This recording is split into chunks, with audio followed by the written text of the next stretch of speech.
All right, Cowboy Nation, really appreciate you all. Thank you all for tuning in. Just want to be able to say we're still number one in our division, right? And thank God that we play in a horrible division at this point. Everybody's trying to fight as it relates to the Eagles versus the Dallas Cowboys to see who's going to remain at top. Here's the thing. I think the level of frustration with the Dallas Cowboys come from here, meaning that we can see the potentials of this team. We can see the chances and the opportunity to be further away from the 500 level. Neither here nor there, we are at the 500 level. And even if the Eagles win this weekend, we will still be at the 500 level on top of everything.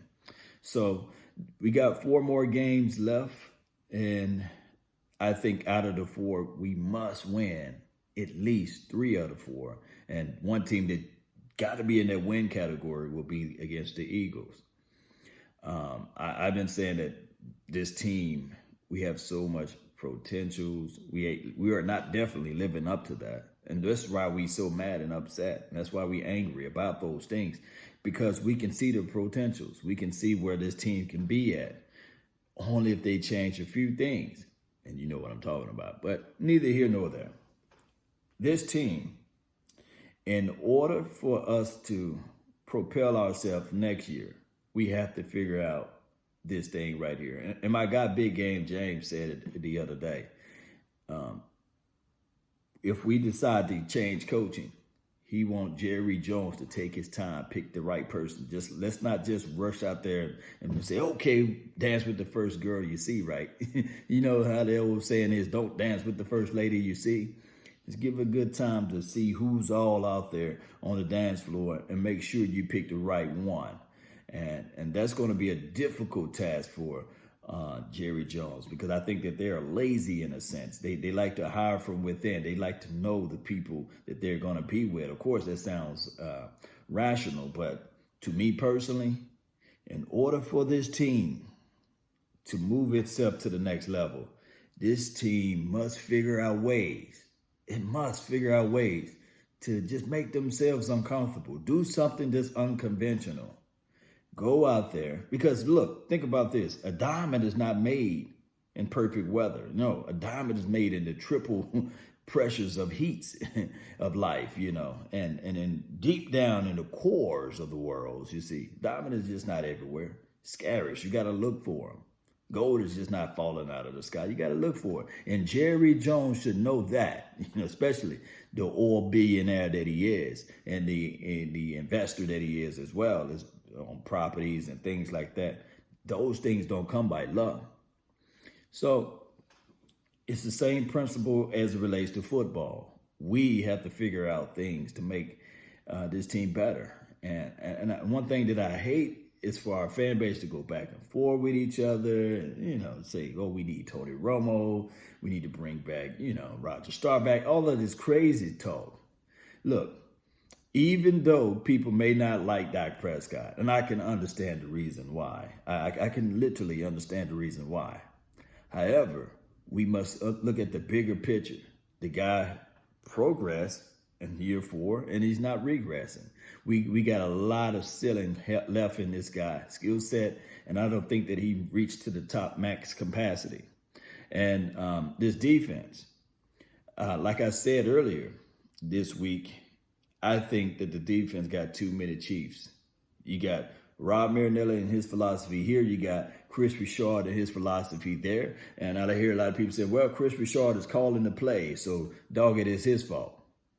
Okay. It may be his fault, but these plays that he's calling is not he's not the coordinator of this particular team. And it's not before. And I heard some people say, well, you support Chris Richard because he's black. Newsflash, about 80 to 90% of the NFL is black. So don't try to throw that. You see what I'm saying? And then we also got to educate ourselves as a Cowboys nation. It's not about white or black. It's about the reality. And one thing, the check that I want Jerry Jones to write is the reality check. He needs to take that reality check and look at it and say, I need to get out of the way. Because if he don't get out of the way, we're going to continue to have this 8-8 syndrome going on. Matter of fact, somebody need to diagnose the syndrome of 8-8 as the Dallas Cowboys. And trust me, Jason Garrett, when you look at the sideline video, that's I guess it's Sound of the Sidelines video, you can literally see that he's forcing himself to do something that he's not. The guy just needs to stop playing Halloween 365 and stop playing and acting as a coach. He may be one hell of a motivator. He may be one hell of a personal guy, what have you, and these sorts of things. I think that his ceiling would have always been offensive coordinator. It's just that he's been thrust into a situation by Jerry Jones on something that he's not. And that's the reality of it.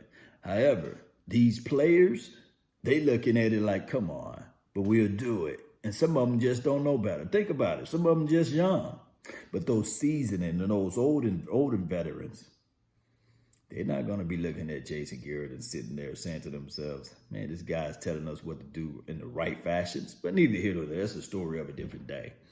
What I can say, in order for this team to move along and get along a whole lot farther than what they are doing now, they have to make those necessary changes. It's not going to be easy. I mean, anything that you do in life is never going to be easy, especially when you attach success to it. You don't become a surgeon just by mistakes. You know, you got to really, really study your craft, and you really got to be pushed against a lot of adversities. Now, I'm not saying that the Dallas Cowboys are not pushed against those things. However, we got 4 more games left. And we play against the Chicago Bears, who's a direct replicate almost of the Detroit Lions. They play gritty, they play grimish, they got a quarterback. And even though we beat the Detroit Lions, here's the thing. They got this right here going on. Trubisky, just like Driscoll, he can run and he can throw the ball occasionally and connect with some guys down the field occasionally. This will be a home game for them. They got Ty Montgomery. They got also a guy, the speedster, Tariq Cohen. They got those boys that can go to 0 to 100 real quick. So it's a grimish, gritty type of team. And I think their special team is not that porous as well. They can play good defense at times, especially with their front four and their linebacking core is just nasty. Their weaknesses as it relates to their defense, we can probably attack Amukamara, however you say that man's name. We probably can attack him, especially with the double moves, because he loves to jump on the ball and these sorts of things. They got a good safety play. So we got our hands full. We just got to figure out ways to push this thing out. Cowboy Nation, I don't want to take all of your time. I just want to be able to give you some of mine. So that's been my time. I really thank you all for yours. Don't forget to hit that like button, share this content. Let a friend, neighbor, foe know where to go when they want to tune into Dallas Cowboys Sports Talk and beyond. Or we could just talk life. We can go from A to Z in this conversation for the nation, baby. That's been my time again. I really thank you all for yours. And remember, you're listening to nothing but the best. Still, go Cowboys. All day, every day, baby. Let's go.